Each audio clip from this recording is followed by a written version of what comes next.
Hey,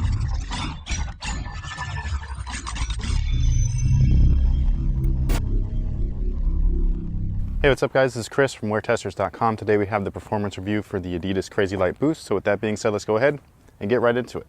Alright guys, so this is the traction pattern, and basically if I could sum up the way that this works in one word, it would just be inconsistent. This stuff worked really well on some courts, it worked not so well on other courts, and on dusty courts it just got super clogged up. Outdoors they were pretty much a no-go, and for me that was probably one of the most disappointing aspects of this shoe, just that I just couldn't get good grip no matter where I was playing unless that court was pristine. As far as cushion is concerned, we have the very first basketball shoe featuring Boost Foam. Boost Foam, in case you didn't know, is pretty much my favorite out of all the foam cushions. It's awesome, it's super responsive, it lasts a long time, and it's lightweight. However, they did not put it in the forefoot, and that just for me was a huge bummer. What they ended up doing was segmenting it. They have a boost pod right here in the heel, so most of this is just all boost. And on the forefoot here we have a very thin layer of pretty dense EVA foam, which is just their standard foam. And if you see the black portions, that's how thick it is. This red rand right here that goes all the way around is part of their stable frame, and that basically cups your foot so that you have ultimate stability, which I thought was great. However, there was just no forefoot cushion. I'm not a heel guy. I really ride from the midfoot up when I'm playing, and so do most other players. And with that cushion being so low and so dense, it was just very disappointing, especially seeing as how Boost is my favorite cushion setup that pretty much any brand has come out with so far. Now they could have made up for that with the insole here, but unfortunately they just went with a super lightweight, kind of cheap insole. I wish that they would have at least put an adiprene pad right here. That would have helped out just a little bit, but you can always go and grab your own insole. Finish Line has a whole bunch of them available, all different options. They have types for arch support, they have heel cushion, forefoot cushion, both. So if you're looking for an insole, whether it be for these shoes or for a different shoe, Finish Line pretty much got you covered. As far as the materials are concerned, that was probably like my favorite part about this shoe. They used a very lightweight mesh with this kind of webbed TPU overlay. It's actually not TPU, I don't know what it is, it's almost like glue, but whatever this was, they did it really nicely. It feels really nice on foot. There's no pinching or binding, there's no sprint frame, so there's nothing really, constricting your foot in a negative way. You just get a really nice fit with the materials without any break-in time. And even though that this is full-on mesh upper, it's a very strong mesh. It has almost no stretch to it, so it's not like spandex. It's just like a really great setup in my opinion. Again, from here up, I love the shoe. Here down, not so much. They fit true to size, so that's what I would go with. They do run slightly short, so if you have a very wide foot or you just like a little bit of space in your toe box, you might want to consider going up half a size. This is one of those shoes though that I definitely recommend going in store and trying on just to be sure, because you can never be too certain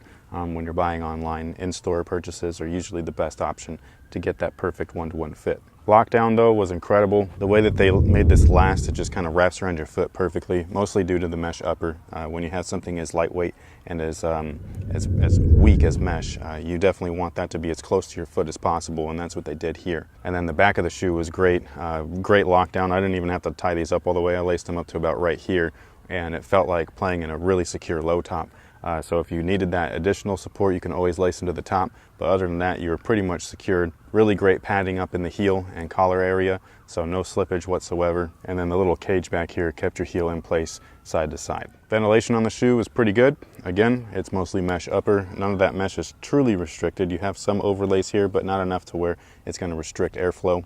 And then the tongue itself was made out of Tech Fit, which is one of my favorite materials from Adidas, and that's just a really breathable and moisture-wicking fabric. As far as support is concerned, it's actually pretty abundant for such a lightweight shoe. So starting off at the bottom, we have their X-bar. It's a traditional system they use in a lot of their older shoes, where you have two beams coming up and then two beams going down. Offers plenty of torsional support, but it's lightweight, and it offers a little bit of spring back when you're getting off of your toes. So on toe offs, it just springs back into shape. It's supposed to give you an extra boost in your performance. And then we have what they call the stable frame again, which is this midsole. Most of this red area here that lines the shoe, it actually cups your foot. So again, your foot's sitting on this black section, and then all of this is just kind of cupped over.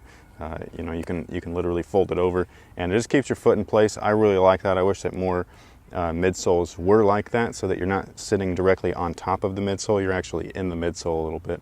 It gives you just a little bit more secure feeling, a little bit extra support, and some added stability as well. The rest of the support comes from that really nice fit along the upper, that lockdown that you get with the lacing system, as well as the heel lockdown, and then this TPU little section keeps it in place so that it doesn't shift side to side, and that's exactly what you need in order to hopefully prevent ankle injuries. Alright guys, that pretty much takes care of everything for the Adidas Crazy Light Boost. Overall, it's a decent model. Something that I wasn't too fond of was just that inconsistent traction. It just didn't work on most courts, and I just really don't play on courts that are super clean all the time. So with that, you know, I really just can't get down with these. The highlight definitely was the upper, so if you are looking for something crazy light, then these will definitely be pretty light. Not as light as the previous renditions, but it's light enough, in my opinion, to where it still offers decent enough support, and the fit was just fantastic. Thank you guys for watching. Thanks for all your support, and if you're interested in these guys, you can grab them now over at finishline.com. So thank you guys again, and until next time, have a good one.